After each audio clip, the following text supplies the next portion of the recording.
This is the Work Smart Hypnosis Podcast, session number 320, Follow-Up Success with Stop Smoking Hypnosis. Welcome to the Work Smart Hypnosis Podcast with Jason Linett, your professional resource for hypnosis training and outstanding business success. Here's your host, Jason Linett.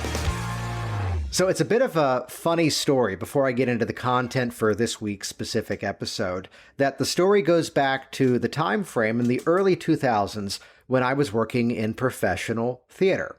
And the situation, the lesson that I learned the hard way was don't you dare ever go into a dressing room and make the statement, hey, just want to make sure everything's okay, because then they respond, why? What's going on? So I bring this up because it was just recently inside of I think it was inside of the Hypnotic Workers private community. That's for the people who have gone through the Hypnotic Workers program, or even the people who go through Work Smart Hypnosis live and online, which includes access to Hypnotic Workers. The question was, how do you follow up with your stop smoking clients?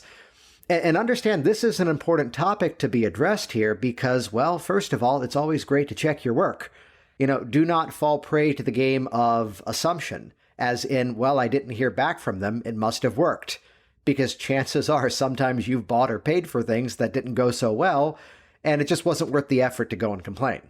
You stayed in the hotel that was good enough, you probably didn't leave the review. You went for some sort of service, and just because it wasn't the type of thing you would normally leave a review for. So the fact is that just because someone doesn't follow up, doesn't mean it worked or it didn't work. So we want to be able to check our work, but again, the downfall would be the pattern of, I want to make sure you're doing all right, because that would often inspire the fear of, why did you think it wouldn't actually work for me? And again, lesson learned with the metaphor back to my job in theater, because, and let me call out this while I jokingly pat myself on the back in the preamble here, doing theater in the Washington, D.C. metro area, we would have to let the actors know ahead of time if there were VIPs in the audience. And I could drop some serious names of actors, celebrities, politicians, presidents we managed to have in the audience at times and be able to keep the actors chill about what was going on. There was always a fun fact of, hey, the director's in town, and he'll give notes. And the premise at our theater was, first drink at the bar is on the director. So I bring this up because the question popped up recently. How do you do that follow-up? And there's some little finessements that I've made to this over the years, and let me set the stage for this. I am sitting right now in a rental in New Smyrna Beach, Florida. We haven't yet bought where we're eventually going to land because we're still figuring that out. In about 12 days of the time of this recording, we'll land in Clearwater, Florida, where we're then going to spend some time on the West Coast and then likely bouncing back over here around Orlando to buy. My business right now, in terms of my clients, I've still been seeing about 3 to 5 stop smoking clients a week. So this is still a big part of what I'm currently doing. And I want you to hear this filter before you hear any of the content here, which this is a filter with bigger ramifications, which is a fun word and a whole bunch of points in Scrabble. But there's serious real-world ramifications of this, which would be the fact that this is the stuff I'm actually doing with my clients right now. No theories, no pipe dreams, because guessing sucks. What you're about to hear is the exact method that I'm continuously using with my clients that allows me to do the follow-up in a high-impact way and create stronger results, if not further reinforce their results. So I want you to have that filter in place, because some parts of this may seem, I wouldn't say controversial. We're not going there this week. Usually we do. Instead, some of it is a bit provocative. Some of it you will have to adapt to your own delivery, your own demeanor in terms of telling stories and anecdotes, and, always make sure they're true for you. But it's a way of metaphorically shining the spotlight of change in a rather unique place. Which is another preamble here. Do not make the mistake of assuming this is only a stop smoking technique. No. We can use this for basically anything, and that's kind of the focus of what I share inside of Work Smart Hypnosis Live. This is my live and online hypnosis certification training, where I'll mention about half of the people who go through the event are brand new to hypnosis, and this is their first soiree into the hypnotic world. The other half of people are probably like many of the people watching me on real time on a Facebook Live right now, who already have what would appear to be significant training, but you're not yet getting the results you feel you ought to be getting. Either it's that, or you feel stuck inside of rigid protocols or scripted techniques, and you're not yet confident with how to artistically customize on the fly to the person in front of you and get the best of results. If I've described you in either way, check out worksmarthypnosislive.com. We've got one coming up in June of 2021. If you're listening after the fact, we always have one coming up soon, though the one in June, I'm sharing the stage once again with Richard Nongard. So my Work Smart principles, as well as his approach to an evidence-based strategy of change. We sell these out classically about a month in advance. So check out worksmarthypnosislive.com. And with that, here we go. Let's jump directly into this week's episode, session number 320, Follow-Up Success with Stop Smoking Hypnosis. All right, so let's get started. There's a principle that I teach over on the Hypnotic Language Hacks podcast inside of my influence training that I offer, which is this is the number one rule of influential communication. Something that's explained in advance is education. Something that's explained after the fact is an excuse. People lean in for education. People lean back from offers.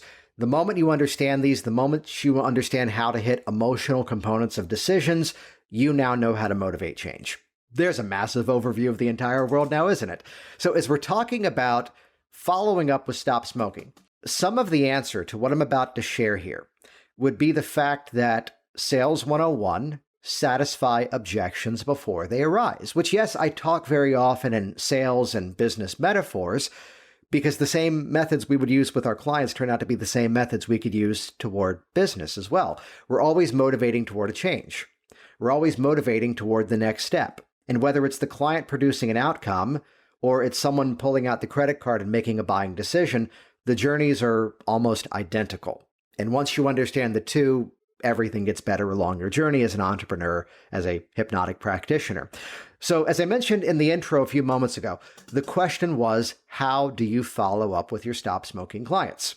And someone in the group did respond that they have an automated email campaign that follows up on this date and that date and this date. And I'd say that's great. And I think to best explain this, I need to set the entire stage for how this plays out, which I want you to hear right now. I am seeing these clients at a premium rate, and I'm doing this from a corner of a bedroom. My laptop is on an end table. I bought a squeaky folding chair from Amazon, which I need to replace in the next rental. And my microphone is on a boom stand, and that's it. So from the guy who basically invested in a $200,000 office to have when I was in Virginia, which is now just a rental property, I'm running the same business right now with the lowest of tech possible and still getting the same results. So for any of you out there, follow the story of what I've been up to, because I keep meeting people who are in that just getting ready to launch kind of mindset. And right now I'm making this work on an end table in a rental. Hypnosis anywhere. Am I right? So when you satisfy the concern in advance, you've now inoculated a future problem. That's one element of the framework we're about to build here. The same way that in a previous podcast episode, which if you're on the Work Smart Hypnosis website, in the top left, there's a search bar. And if you type in, I think it's waking suggestion for stop smoking, just do a search up there for stop smoking. You'll find a much earlier podcast episode where I give one part of this sort of a solution here, but this is new. And even those of you in my communities, you haven't heard this yet. So good times to be had. So one part of that other piece of content you can listen to, which mind you, I will actually look it up for you while we're on here together because I have the website already open. Previous podcast episode, continue listening to this one, but then go back and listen to this other one. Episode number 9. Wow, that goes back. August 4th, 2014. Been at this for a while. Episode number 9 was Waking Hypnosis for Stop Smoking Clients. I will share with you. There's one nuance of that recording, which is all about the theme of things we can say in advance of the session that build a mindset towards success. Basically, one being, there's basically 3 ways that I get different feedback. One group of people, it's out of sight, it's out of mind. Another group of people, there's maybe the habit of the habit. The third is that there's a brief challenge, but here's what you do and you're fine. So the nuance to this is I set a bit of a listing pattern, a menu, as to you may notice one of these 3 results, but notice they were all successful. That being said, everything is subjective. So it's your responsibility to let me know which one you're already inside of. There you go. Which what this did was it drove people, and go back and listen to that episode number 9 on this after that you listen to this one. What this did was it directed people to focus on what category of change they were. We were no longer binary yes or no. It was either instead, which group am I now inside of? So that's one element of this. So one of those nuances is the second group, the habit of the habit, which is where, I always tell the story of here's this woman that I worked with in Virginia, that she's driving around a part of Winchester, Virginia, which is more rural, and she hits this stoplight. It's this old style stoplight, and she's fishing around the center console of her car looking for a cigarette, at which point she burst out laughing because she had seen me 6 months prior, had not smoked since. So just out of the association of that one intersection where the light's on a timer rather than a sensor, she's fishing, and she's like, I knew I wouldn't have smoked, but it was funny that I was still doing it. In terms of reaching for something that wasn't there anymore. My personal story is that right after my son was born, I went off and had the laser eye surgery. And for like the first 3 weeks, crying baby down the hall, and I'm reaching to the end table looking for glasses. And my wife would typically say 2 statements. 1, you can see now. And 2, it's your turn tonight. So laugh at the moment and move on. Now, as an expectation, this is what's new, by the way. I collect these moments. This is one of my favorite things because, yes, I love the feedback that this thing is going great. I love the feedback that I got into running and I did a half marathon. I love that, but I will tell you, the ultra specific feedback is the one that I love. Something very obscure and something very specific, which I wish I was clever enough to make us some of these stories. Different category. I had a guy who came in for weight loss one time. And we worked together for quite some time. And he dropped 40 pounds, which he was about my height. So that was pretty significant. And he knew some of my personal story. So towards the end of our sessions, he says, can I ask you a personal question? And I'm assuming maybe he wants to find out what specifically did I do to lose the weight when I lost mine. We had talked strength training at one point, and I didn't cross a professional barrier. I just simply said, oh, here are the names of some good books you might look into and see where you want to go with that, if that's something that you're interested in. Here's one that I love, and I love it not just because the guy wrote a blurb in the back of my book, but Bigger, Leaner, Stronger is one of the best books in that world if you want to learn that. So when he says, can I ask you a personal question? I'm thinking it's something about me. I wish. No, he goes, I've been spending a lot of time in the shower.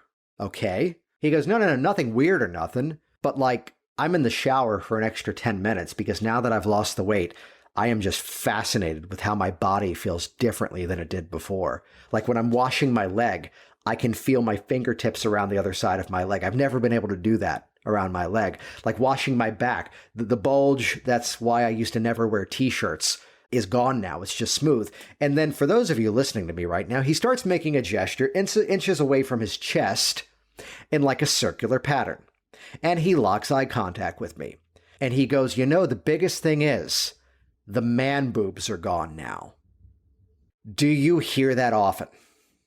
And I have to respond, that's the creepiest thing someone has ever asked me. Please stop staring and making eye contact with me. But congratulations. I know where you're coming from on that. Enjoy it. We had the rapport that I can poke fun of him that way. So I bring this up, which is exactly the reference you all expected here today on an episode about stop smoking hypnosis. I bring that up because the more oddly specific the feedback, and trust me, you can't weird me out now because I've heard everything. Here's the person that going to the bathroom was easier. Here's the person who, so what you're hearing right now are some of the stories that I will drop conversationally during either the sales consult or in conversation during the appointment. Now, this is the pre-frame. I am setting an expectation for oddly specific change. I want to pause here for a second, and I want to highlight exactly what's going on here. If you change the direction of the spotlight as to where you focus your suggestions, the stuff that would have to happen for that oddly specific suggestion to occur becomes what we like to call in hypnosis a presupposition. So when I say, during the 5th class, for those of you inside of Work Smart Hypnosis Live, that's where we start to troubleshoot specific client problems, like someone mentioned about someone who went back to smoking, which inside of that presupposition would be the assumption that, well, sign up for the class, and that's when we discuss that. Which, again, I want you to hear this. When you metaphorically shine the spotlight of change to an oddly specific place, it presumes everything else that had to have happened will happen. Do you want another example of this? I ask you rhetorically, for the most part, because you're going to be listening to the podcast, though we have a massive audience watching me do this one live. I think it was the man boob story. It was instead the place that if your weight loss client, we all know the eat slower, taste the food more pattern, and I'll just call it out. Part of what I do is directly modeled from Roy Hunter's Art of Hypnotherapy, his benefits approach. You find yourself eating slower, tasting the food more. That's pointing the spotlight of the change on the action. My suggestion to you is point the suggestion for the change on what needs to happen after that. Now, not an action the client is taking, but listen to what's different with this. And as you're there, being drawn to the appropriate foods in the right portions, eating slowly to taste your food even more, be there in that moment now where it's as if you can feel the exact changes on a microscopic level as to how your body is responding differently to the different food choices. As if you can feel the lean, healthy proteins breaking down and becoming the building blocks of your body.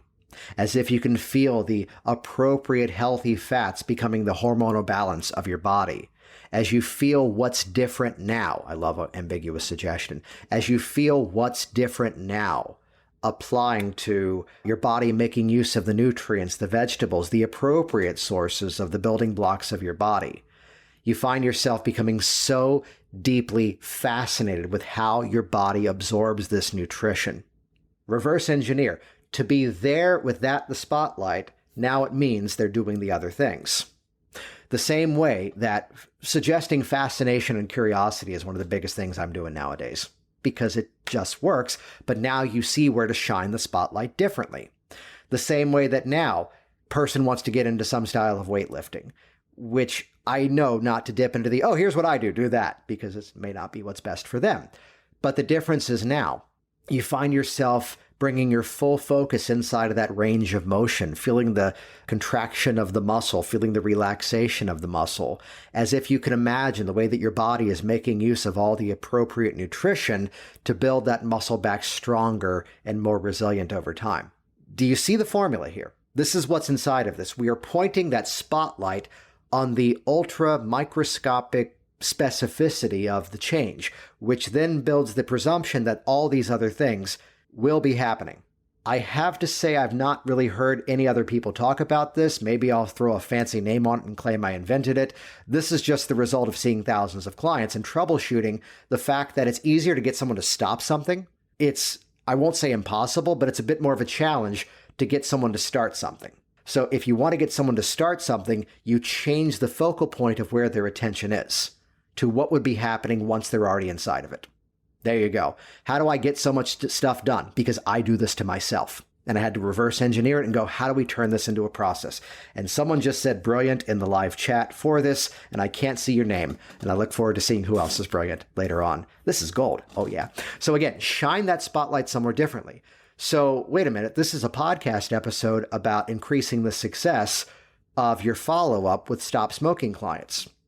This is the whole work smart principle, because what we're doing is looking at how to universalize a strategy and make it even better, which would be to look at the fact that now, if we shine that spotlight of the follow-up on the oddly specific things that they're going to be looking for. Do you see how what we're doing here in a personal change aspect is we are bombarding their focus as to where their attention is going to be? This is why, this is not to throw the field of nutritionists under the bus, it's to throw one specific nutritionist under the bus. Like, this guy was my client, and well, what about sweets? He was asked, and he responded, kind of like me, I'm really not much of a sweets person. I might just eat the healthier stuff a little too much, but as he said, if I am going to have something sweet, I'll hit Whole Foods and buy a really high quality dark chocolate. But I'm not going to eat the whole bar in one sitting. I might, let it sit in the freezer or the fridge and break off some over time. To which somehow this nutritionist, air quotes, heard that and berated this man for 30 minutes about how bad the chocolate was for him. And I'm like, how'd that go for you? He goes, when I left, all I could think about was chocolate. So stop suggesting the thing they don't want and start suggesting the thing they do want, which again, let's change their focus. If we don't shine that spotlight in the right place, what happens is now they're going, am I smoking here? Am I smoking there? If you change the internal dialogue, which again, you've heard me in a recent episode say, I look at hypnosis now as a process of mutual positive psychological influence in which hypnotic phenomenon may be possible. Do you see how we're finessing their attention? But again, every personal change, all of them, always come down to showing people they have more options and more strategies than they gave themselves credit for. There's every stop smoking, nail biting, procrastination, too much of this, too much of that client. That's the change every single time. That's the story that we're helping to direct inside of their minds. So by shining the spotlight on a different part of the story and letting them become deeply fascinated with that concept of where they're going, do you see how now it becomes easier to build the presupposition that now they're actually doing the thing? So I've hinted earlier at the habit of the habit pattern, which would be that you find yourself being reminded of these old things, and it's not even like you would smoke in those moments. Of course not. It's instead that there's something oddly curious or just unique about that moment. So we've wrapped up the session. I'm doing my post-session follow-up, which those of you in Workers or Work Smart Hypnosis Live, you'll see that there, in terms of how I do that follow-up in the last 5 or 6 minutes. That sets the full expectation to success, ratifies exactly how well they've done. Got to pause there. Anytime someone's doing something new, the dialogue in their brain is, did I do that right? You know, if I'm repairing something at home, if I'm trying to fix the circuit breaker that keeps popping in this rental house, if I'm working with a personal trainer, if I'm learning a new piece of software, am I doing this right? Your client is always asking themselves, am I doing this right in hypnosis? This is why there's gold in the phrase, that's right, because it helps to satisfy that. So there's a way that I wrap up the last 5 minutes after the session, which ratifies exactly how well they've done. And I would say ends the session with a high five, but now that I'm 100% online, ends the session with a virtual high five and a rather enthusiastic thumbs up, or a pat yourself on the back. I use that with them too. So this is the frame for this, which by the way too, after everything else that you may have seen from me. Now, by the way, just so you know, I mentioned earlier this category of habit of the habit, which I'll tell you, a friend of mine, thank you, Sean Michael Andrews, a friend of mine actually at one point said he got tired of seeing stop smoking clients, and it was his wife who goes, you're saving people's lives. And he goes, okay, I'll keep doing it. Which that's a big part of why, as much as I'm now working with entrepreneurs and, business owners with the influence brand of what I do, there's part of a reason why I still love seeing stop smoking, and I'm not willing to automate that, and I'm not willing to let it go because it just makes me so happy. Yes, I love the stories, and, here I am with the kids, and here's the dynamic that we changed. But I'll tell you, the part that keeps me going is these, again, oddly specific stories that just show how sometimes the littlest of a shift creates the massive benefit.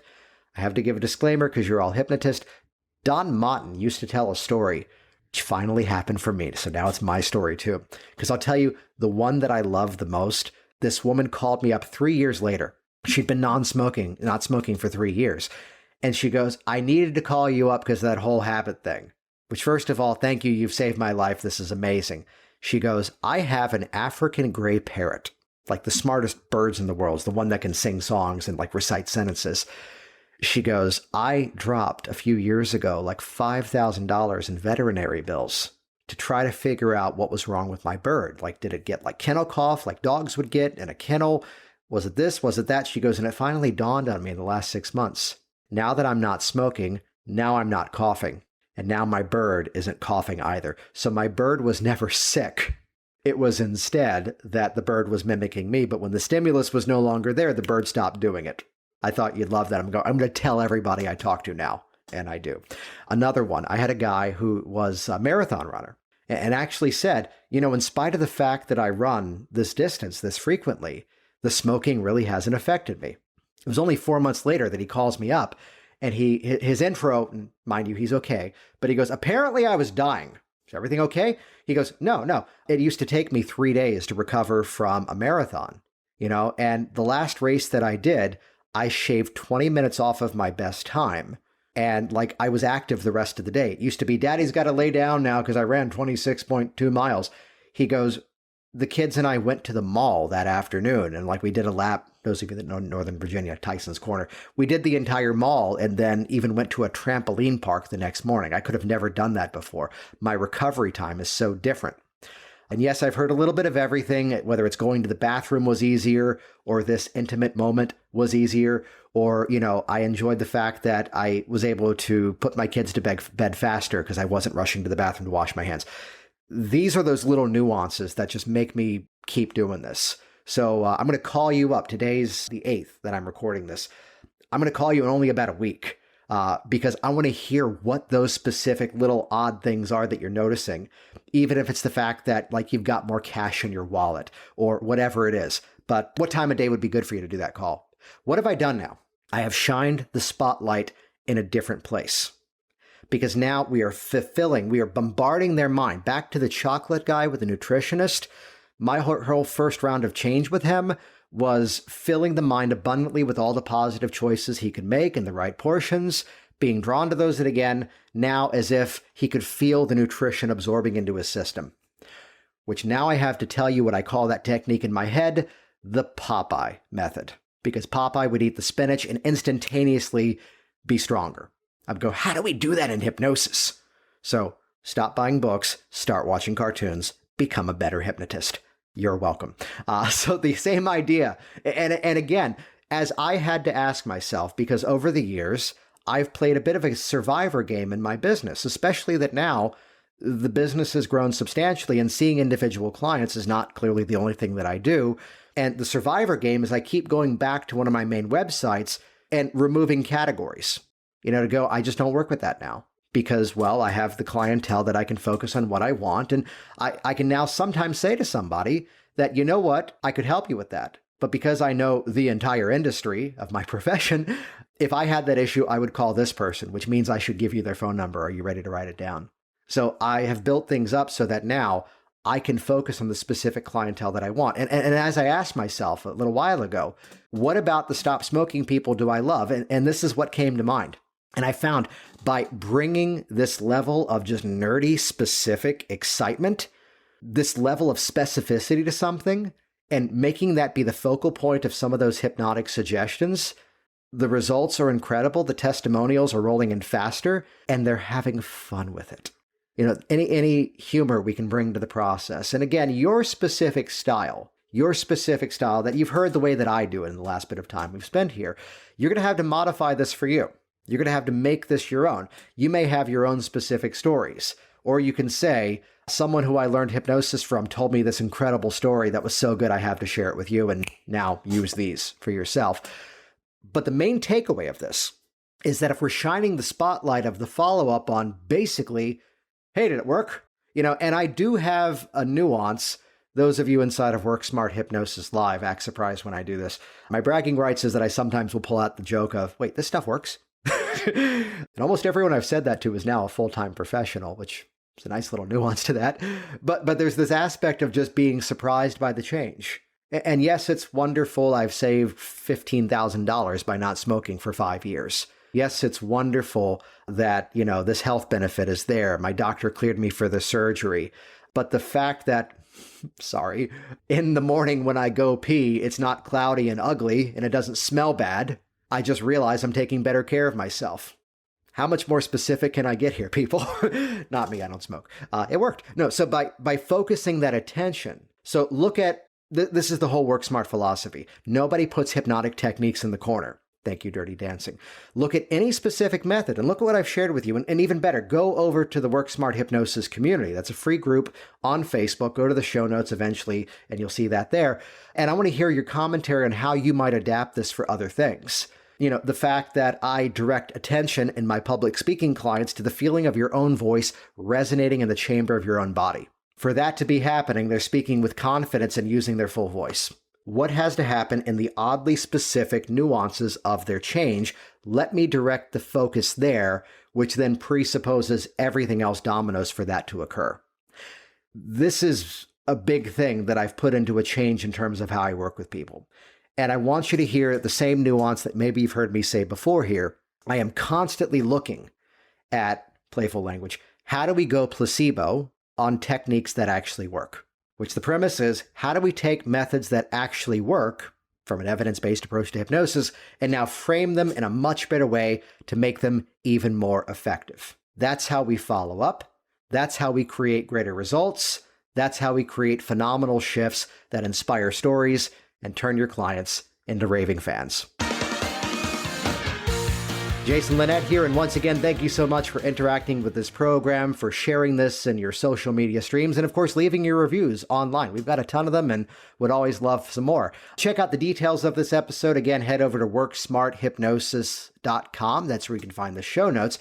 And while you're there too, if what I've shared today has resonated with you, be sure to check out worksmarthypnosislive.com. This is now the live and online certification training that I offer. Qualify as a certified professional hypnotist for those of you that are brand new to all of this, though I will say half of the audience tend to be people who would hear content such as today and realize there's some further nuances, some work smart philosophies that will make your work even more effective. So if you're not yet confident customizing on the fly, if you're stuck inside of rigid protocols or troubleshooting the methods as to what do you do when something's not going right, that really is the sole focus of Work Smart Hypnosis Live and online. Love to have you there. I've got Richard Nongar joining me for the next upcoming event, bringing in his slant of evidence-based hypnosis. And again, lock in your space early because these events do tend to sell out pretty far in advance. We lock them in, practice with people all around the world, and the fact is, as we're so many of us moving our sessions, our services online, it makes sense to learn and practice hypnosis in the platforms you're going to professionally be making use of hypnosis. So check it out and join us for the next event, worksmarthypnosislive.com. See you there. Thanks for listening to the Work Smart Hypnosis podcast at worksmarthypnosis.com. Hey, it's Jason here, and I want you to be the first to find out as we upload new content here online. So do this right now. Click subscribe right next to this video, and you will be the first to find out as I share further resources, further downloads, and other really cool things to come your way. See you soon.